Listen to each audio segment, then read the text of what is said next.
So this is our community paramedicine presentation, as stated by ruralhealthinfo.org. The goals are to improve access to care and avoid duplicating existing services.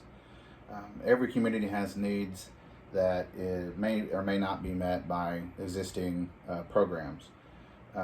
This program seeks to take the load off of our existing services as well as our emergency departments by helping our patients, by meeting the needs that they have. By doing this, we can ensure that these patients get to the right services they need, and our EMS and emergency departments can do their jobs that they were developed to do in the way that they were developed to do, which is not routine medical care. So the planning of this program consists of meeting with community stakeholders to identify the top needs of our agencies. By doing this, we can not only find out what our organizational needs are, but we can also find ways to help the community at large by meeting the needs of our partners. Meeting with local adult protective services is a big deal for us. That's where we get a lot of our case references. We also send a lot of cases to them, so we can find the holes in the community that will need this service specifically. Meeting with local adult protective services, the health department, law enforcement, and our local hospitals will teach us more about how we as public health partners can fit some of the needs that are out there. Each of these departments listed have issues that can be addressed through programs like ours. Part of the planning model is to provide funding opportunities. As we all know, that's going to be the biggest issue that we face with programs like this. If this program can benefit all these community partners, then it is possible that we can seek funding in the future from those partners that are affected by this. Each of our agencies and emergency services in the emergency departments, we do survive off of census for them and trip volume for us. And so it's important that we make sure that this program does not hinder or hurt our own needs, but rather assist us in filling those gaps in community care that hurt our programs. The funding for this program is important, which is why the planning process lists a couple of opportunities.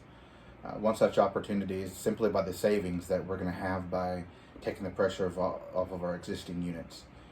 We have a lot of calls where units are sent to scenes where an ambulance is not even needed. These calls are calls where we could send the community paramedicine unit that can channel this patient to the correct services that they need. We can do this also through dispatch. A dispatch center can triage the call and decide whether or not, by the standards we set forth, that EMS is needed or community paramedicine can go check the patient out. By lobbying with different entities, we can also see about getting the funding that other states have. Centers for Medicare Services and Medicaid both do pay for these services in other states. Our state right now is in the primitive stages of this, so we can push to get things done on the state level to where we can start ensuring future funding. So our proposal consists of utilizing an existing program that we now have and will expand upon. This will help with the cost savings for the upstart of the program. The upstart is usually the most expensive part. We currently have a captain stationed in the office. She serves primarily educational needs, but we have partnered with Heartland Medical Direction, which is our medical director for our EMS service, and they provided a lot of educational opportunities for us. That was one of the reasons that we did switch to them. So we can use the captain that's in the office to utilize the equipment she already has to be able to respond to calls that are sent to her by dispatch. So we already have the response vehicle that's outfitted with equipment. We would simply need to add Wi-Fi services and an iPad in case we do need to telehealth. The initial program will not cost very much since we already do have these things in place. But in the future, when we do decide that the program can be expanded, that's where the costs will come in, and hopefully by then we can get some funding streams made to where we can move forward in the future with this, the expansion. Partnerships will also be important. When we meet with the hospital and other entities, oftentimes we're helping them just as much as it's helping us.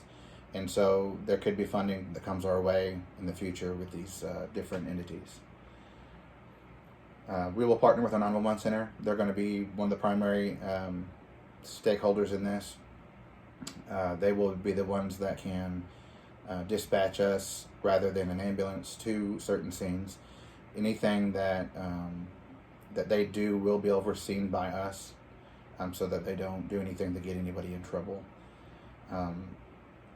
And we will still gather, at least for the time being, the same refusal paperwork that we get right now to help us with liabilities. As funding streams develop and the effects of the program are measured, then we can make the determination to whether to expand the program or keep it where it is for now. If we find the program keeps us from having to add more ambulance to the system, that's where the cost savings is going to come in for us. We're on the verge right now of having to add a unit, which is going to be 6 figures fiscally. By adding just one more community paramedicine staff member, it can be roughly half that. As with any program, an evaluation will have to be done to determine the effectiveness of our efforts. With this program, we can develop benchmarks with our dispatch center and local emergency department. And by doing this, we can track the program's effect on our community. We can see whether these types of calls that we built this program for start dropping in the way of ambulance transports in lieu of the community paramedicines going out there and taking care of these patients' needs. We can also partner with local law enforcement and adult protective service to see if their cases with these kinds of patients start dropping. Oftentimes we all work in tandem together to try to find out what the best thing to do is for certain patients. They call us or we call them and try to get it figured out. And so by working with these stakeholders, we can determine, by way of evaluation, if this is truly helping the community like we hope. With APS, we can track the number of calls that they have to respond where they struggle to find solutions. Again, there's times when they struggle because of their limitations, what they can do. They may be calling us and saying, look, guys, we need them transported somewhere, we just don't know where. In that regard, we can help kind of evaluate whether our efforts are actually working or whether they're just staying stagnant. There are routinely patients who may not fit into any community program due to their complex needs, but this program looks to bring all entities together to meet such needs. By trending their responses and comparing to ours, we can see if our cases are together helping both organizations. This will also help them to know when to dispatch our services or when we run into a situation where their hands are tied as well. We can do the same thing by tracking statistics with our local hospitals. They independently track certain kinds of calls that they see in the emergency department. Some of these cases they have to assign to case managers because they just aren't sure how to go forward with them. When the ERs do this, they can notify us, and we can notify them likewise. As each of our community partners runs their routine statistics, and we will do ours, and we'll be able to evaluate the success that the program has on all of our assets. So in summary, according to an article from Cambridge.org, programs most often served frequent 911 callers, 48% are individuals at risk for emergency department admission, readmission, or hospitalization, which is 41%. 70% of the programs were preventative home visits. And so these stats are important because that's a large number when you start adding up all these individual cases. That's a large number for us, and it's a large number for our community partners. So if we can help channel these patients to the right areas, it's going to take the pressure off of everybody.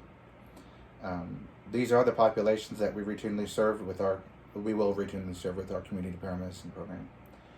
These types of calls can be handled more efficiently by triaging and deciding an appropriate disposition instead of just sending them to the ER like we always do right now.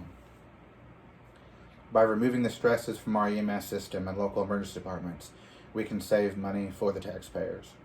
But more importantly, this program aims to help our citizens.